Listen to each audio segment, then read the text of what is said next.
Today I'm going to speak about the Death with Dignity Act and the process one goes through to obtain consent to take their own life.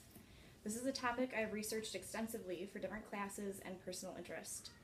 Currently, the Death with Dignity Act has only been passed in 3 states: Oregon in 1997, Washington in 2009, and Vermont in 2013.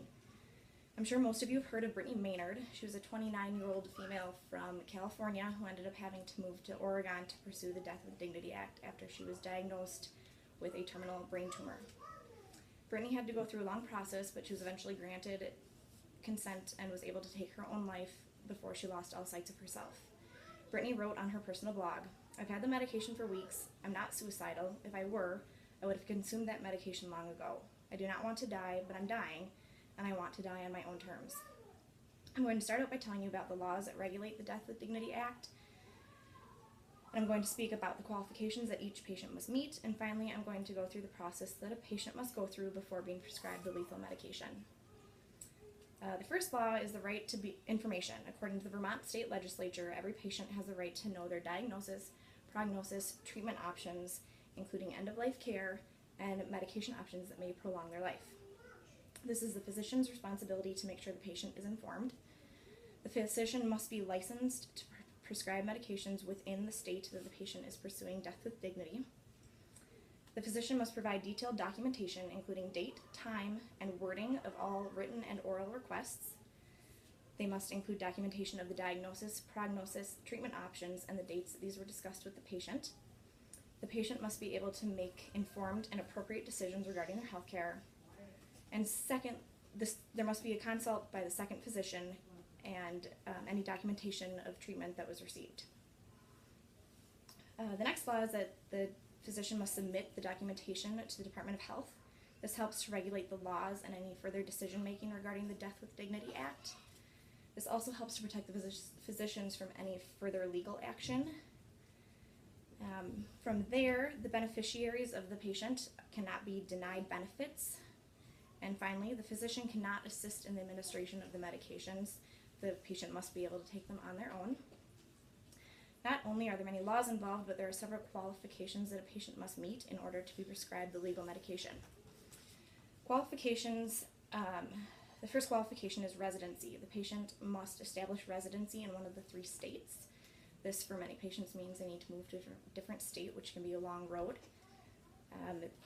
Also, another qualification for residency is you have to have a driver's license issued in that state, and you have to have proof of lease or ownership of property within that state.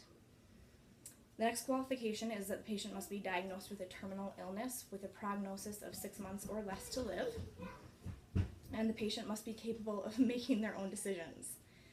Lastly, those decisions must be informed decisions, which was the physician's responsibility to inform the patient.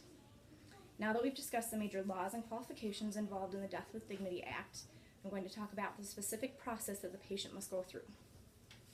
The first step is the patient must make an oral request to their physician.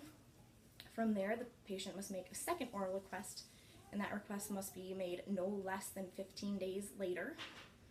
After that, they must make a written request that is signed by 2 witnesses. The witnesses can have no involvement with the patient, meaning they cannot benefit from the patient's death, and the written request must come after the second oral request. The physician must completely inform the patient, including diagnosis, prognosis, treatment options, and the potential outcome of taking the medications. After that, there must be a second physician consulted. That second physician must agree with the original diagnosis, prognosis, and treatment options, and that physician must also include documentation. After that, the prescription for the lethal medication can be written, but it cannot be written after 48 hours since the requirements were met. Today I've told you about what the Death with Dignity Act involves, from the laws that must be followed to the qualifications one must meet and the process it takes to be approved. It is a serious decision for one to make, but can you imagine being in that situation? You must decide if you want to end your life now or wait to lose all control of your body and have your family watch and essentially be a burden to them. According to the Oregon Public Health Division and David Whitting, a highly respected author for the Orange County Register, 1,050 people have received prescriptions for lethal medication under Oregon's Death with Dignity Act, and 673 of those have died because they chose to take the medication.